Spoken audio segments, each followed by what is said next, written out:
বিশ্বব্যাপী প্রাপ্তবয়স্ক জনসংখ্যার একটি বিরাট অংশ উচ্চ রক্তচাপে আক্রান্ত। এটিকে প্রায়শই নীরব ঘাতক হিসেবে বলা হয়, কারণ প্রাথমিক পর্যায়ে উচ্চ রক্তচাপের কোনো লক্ষণ দেখা যায় না এবং অনিয়ন্ত্রিত উচ্চ রক্তচাপ গুরুতর স্বাস্থ্য জটিলতা সৃষ্টি করতে পারে। বিশ্বব্যাপী উচ্চ রক্তচাপে আক্রান্তদের বেশিরভাগই নিম্ন এবং মধ্যম আয়ের দেশে বাস করে।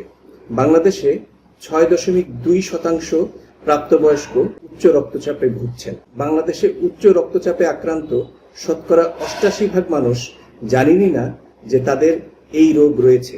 বাংলাদেশে শহর এলাকার তুলনায় গ্রামীণ জনপদে উচ্চ রক্তচাপের প্রাদুর্ভাব বেশি। উচ্চ রক্তচাপে আক্রান্ত যারা রোগ নির্ণয় ও চিকিৎসা নেন, তাদের মধ্যে আবার শতকরা 48% মানুষের রক্তচাপ নিয়ন্ত্রণে থাকে না। অনিয়ন্ত্রিত উচ্চ রক্তচাপ হার্ট অ্যাটাক, স্ট্রোক এবং কিডনির ক্ষতির মতো গুরুতর স্বাস্থ্য সমস্যা সৃষ্টি করতে পারে। সঠিক সময় রোগ নির্ণয় না হওয়ার জন্য উচ্চ রক্তচাপকে নীরব ঘাতক আখ্যা দেওয়া হয়। তাই প্রাথমিকভাবে রোগ নির্ণয় অত্যন্ত গুরুত্বপূর্ণ। বয়স, পারিবারিক ইতিহাস, অস্বাস্থ্যকর জীবনধারা, কিছু নির্দিষ্ট স্বাস্থ্যগত সমস্যা উচ্চ রক্তচাপের ঝুঁকি বাড়াতে পারে। মধ্য বয়সে অনিয়ন্ত্রিত উচ্চ রক্তচাপ বার্ধক্যে ডিমেনশিয়ার ঝুঁকি বাড়াতে পারে। স্বাস্থ্যকর খাদ্যাভ্যাস, নিয়মিত ব্যায়াম এবং ধূমপান ও তামাক সেবন ত্যাগ, প্রয়োজনীয় ওষুধ সেবন উচ্চ রক্তচাপ নিয়ন্ত্রণ ও প্রতিরোধ করে।